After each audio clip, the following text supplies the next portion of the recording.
Hi there, my front-end friend. Did you know that you don't need the A in RGBA or HSLA to add an alpha value to your colors?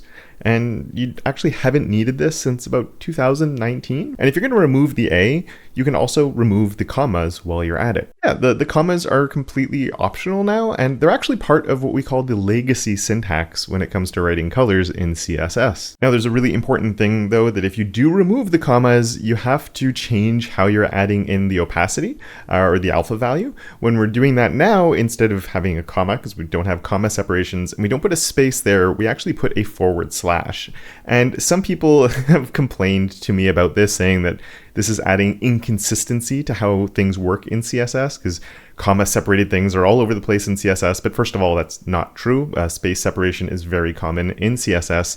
And the / is actually something that's being used in a lot of places now in CSS. One of the first ones that comes to mind for me is when we're adding alt text to the content property on pseudo elements and other things like that. We're also doing that with a /, and there are a few other use cases as well. And it's simply a nice visual indicator that this is a different thing from the actual color values. We do our color values, / and the alpha value, and it makes a nice clean visual separation between the two of them. Now you might be saying, I don't want to change. And before we get to the why I think you should get used to the new color syntax, the space separation instead, the first thing I want to say is I wouldn't go into old projects and update things. This is not worth a refactor, and the old way still works and will continue to work, which of course begs the question, why should you change going forward? And there's actually a few different reasons that I think that you should. The first one is we have a lot of new ways to write colors in CSS now. For example, there's OKLCH, there's lab, there's the color function. And if we're using these new color functions instead of using the HSL or RGB, and we'll talk about why there's benefits to those new ones over those other ones. If you are using those, they don't actually support the comma separated syntax. They only support the space separated version. So if you're going to be using them, then you probably want to move forward and get used to it, just so there's a consistency within your own projects and just so you have the habit of working with the space version with the / in it. And you might be going, but Kevin, I just copy and paste values from design files. Why do I care what syntax I'm using? And if that's the case, that's perfectly fine. It will continue to work. But there's a few reasons anyway. As I said, you might want to be using OKLCH or the color feature at one point, because you might get a client who's asking you for a more vibrant brand color. They have a bright green, and on their you're using HSL and you're getting it as bright green as you possibly can. And they're like, it's not bright enough. And you're like, oh, that's all we can do. That's not true. So the color features like OKLCH, color, lab, all of these, they have much wider color gamuts. And that's sort of the fancy way of saying that they can make more colors than sRGB can, when sRGB is what we've been using traditionally with our RGB function or our HSL function. And we can actually see here on the screen right now that if I switch this green over from an HSL to an OK Lab, in the DevTools, I can get this color picker that shows up, and it shows me where we go into the wider color gamut. Now, some screens might not support this wider color gamut, but that's completely fine. Most fancy phones these days will, so the client will be very happy on theirs.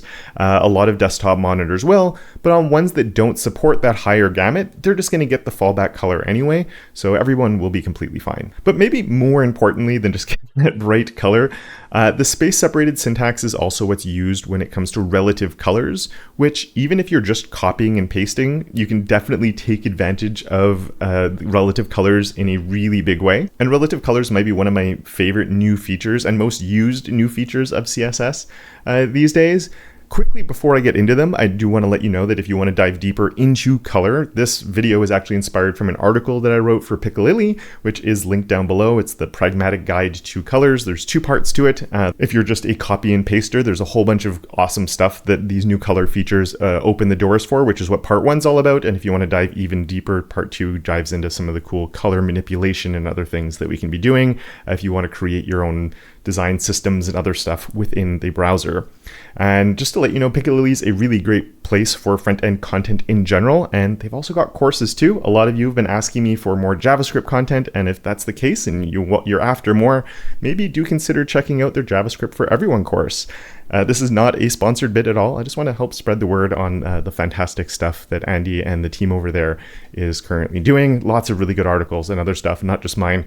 So definitely check that out. And if you're into courses, go and look at those as well. And if you haven't run off yet and you want to learn a little bit more about relative colors, let's dive in here and take a look at this demo that I have set up. And we're just going to look at a really, maybe my favorite use case of relative colors.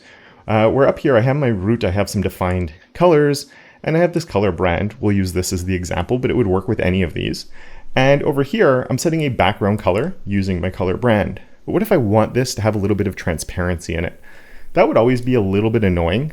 Traditionally speaking, you have to have another variable maybe, or you're not putting the RGB here, you're only using these colors, like the values there. And then anyway, there's different ways you could do it. But now with relative colors, I can come here and say this is going to be an HSL. I'm going to wrap this entire thing in that. And we're saying it's an HSL from my color brand. Now this looks a little weird. You can see it's broken right now. We need a little bit more for this to work. And this is where the space separated syntax comes in. I'm going to put a HSL, all space separated. And just like that, we have my color coming back in.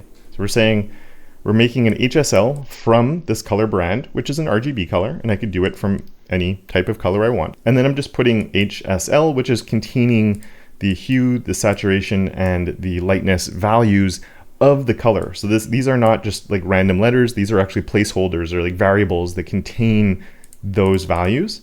But I said with the space separated syntax, if we want to add transparency, we put a / and then an alpha value. And I don't want 5, I want 0.5. And just like that, now I have the opacity coming in, or a lower opacity coming in there. And I can manipulate the opacity of any color I want, even if it's a variable. It doesn't matter what way that I'm writing the color, it's always going to work down here. And I find that really, really awesome. This is one of my favorite things to do these days in my CSS. And if you'd like to know more about what you can do with relative colors, because there's quite a bit more to them, I'm going to have a video coming out next week that dives into some of the more useful use cases for them other than adding transparency. So if you're not yet subscribed, please do consider subscribing, or maybe just if you don't want to wait at all, go and check out that Piccalilli article that is linked down in the description. And with that, I want to say a very big thank you to my enabler of awesome Johnny, as well as all my other patrons and channel members for their monthly support. And of course, until next time, don't forget to make your corner of the internet just a little bit more awesome.